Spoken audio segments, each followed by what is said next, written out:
ബജ്ജി ഉണ്ടാക്കാമെന്ന് വിചാരിച്ചു കേട്ടോ.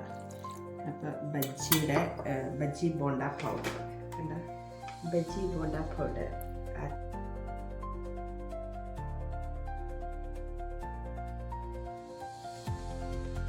കൺസിസ്റ്റൻസിയിൽ നമ്മൾ ബാറ്റർ എടുക്കുക. എന്താ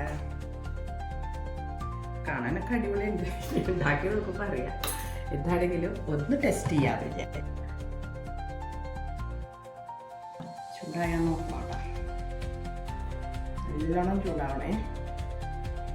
ഇതാണ് നമ്മുടെ മുളക്. ഇത് ഹാഫാക്കി മുറിച്ചേക്കാണ്. എരിവുണ്ടോയെന്ന് അറിയില്ല, ടേസ്റ്റ് ചെയ്ത് നോക്കാൻ പറ്റില്ലല്ലോ. ഞാനൊരു ബജ്ജി ഉണ്ടാക്കിയിട്ട് ടേസ്റ്റ് ചെയ്ത് നോക്കാം.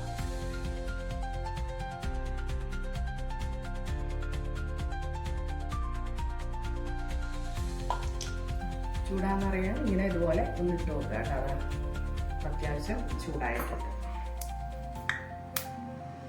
ഇതുപോലെ മുക്കിയെടുക്കുക. കുറച്ചുകൂടി തിക്കാവായിരുന്നു തോന്നുന്നു ബാറ്റർ. സാരല്ല, അതേപോലെ ട്രൈ ചെയ്യാം. പഴംപൊരി ഉണ്ടാക്കണ പോലെ തന്നെ.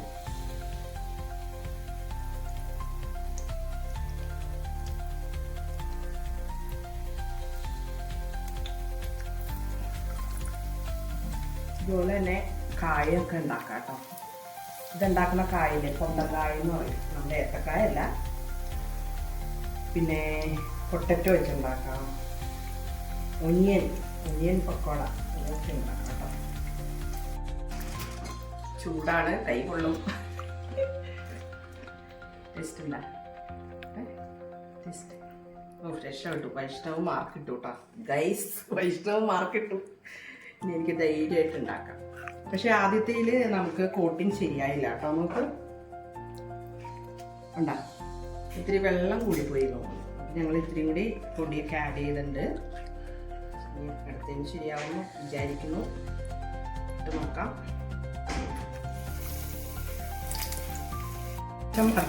മറിച്ചിട്ടിടണം. ഒരു ദിവസം ഒഴിഞ്ഞ് കഴിയുമ്പോൾ നമുക്ക് മറിച്ചിടാം കേട്ടോ. ഇത്തിരി നീട്ടം കൂടുതലാണ് മുളകിൽ.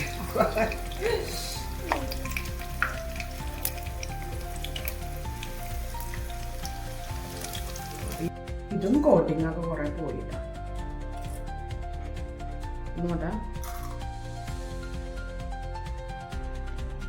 കോട്ടിങ് നല്ല ടേസ്റ്റ് ഉണ്ട്. മുളക് സാധാരണ പോലെ കൂടെ ഒരു കട്ടൻ ചായ. സൂപ്പറല്ലേ? കട്ടൻ ചായയും ബജ്ജി ചൂടാട്ടോ.